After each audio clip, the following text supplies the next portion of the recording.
2. Phonemic awareness is the ability to perceive and manipulate individual sounds. It is essential for successful phonics instruction and for learners to be able to use phonics to identify words as they read and to spell words as they write. Phonemic awareness must be learned through reading and writing. It's not just acquired naturally.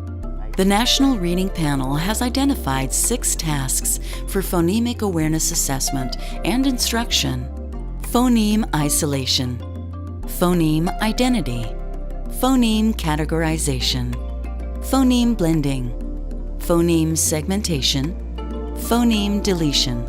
You can ask your learner to complete these tasks to see if there is a need for you to work on developing phonemic awareness.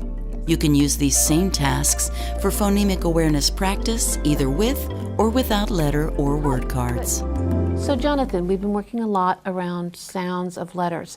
I know that you know the name of every letter, but every letter has a unique sound. We're going to do an exercise here that will help you identify and know what the sound of the letter is. Not the name, but the sound. And when you see that letter in words you've never seen before, it'll help you sound them out better and understand what that word might be. With all of the practice that we've been doing about the sounds that letters make, I want you to tell me how many sounds you hear in the following words I give you, okay? Okay. Okay. How about the word if? How many sounds do you hear in if? If. 2. Good. If. If. Good. How about the word top? Up. 3. Perfect. T-op. Good. Up. How about the word high? High. I. 2. Good. High. Good. And how about the word bad? Bad. 3. B-ad. Bad. Perfect. And rip. Rip. 3. R-ip. Good. 3. How about sand? And 4. S-and. 4. Good. How about fat? At. 3. Good. F-at. At. Good. How about the word odd? Odd. Odd. 3. Let's try that again. Odd. Odd. 2. Good. Those 2 D's together just sound like one. Odd. 2. Good. How about the word bell? L. 2. Say it again. L.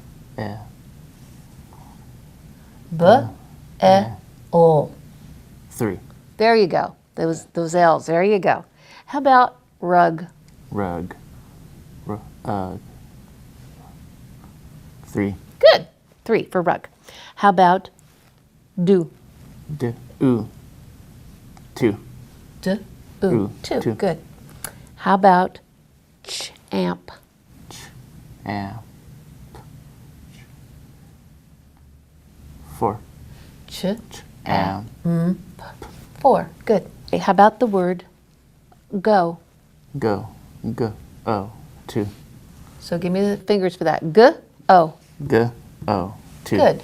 That helps you tap it while you sound it out. G-o. There you go. How about in? In. In.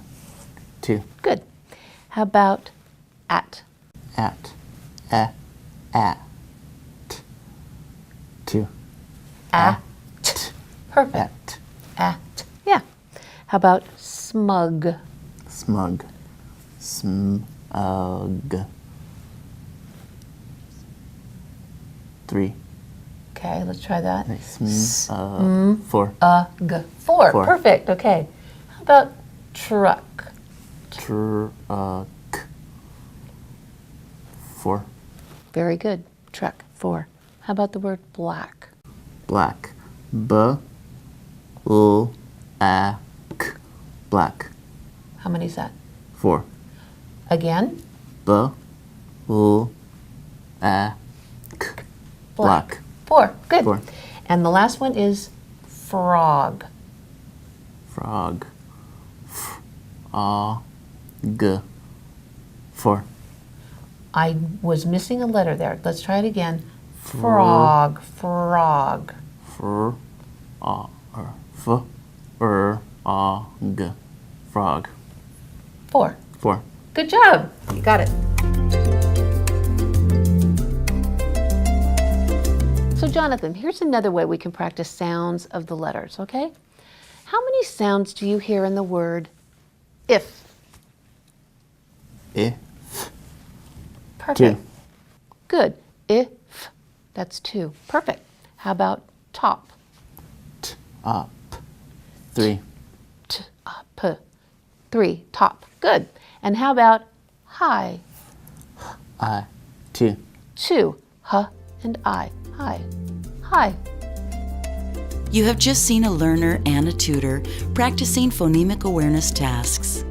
This type of focused practice should take up no more than 20 minutes of any given lesson. You can ask your local literacy program or an adult literacy listserv for advice on curriculum choices that provide structured, sequential practice.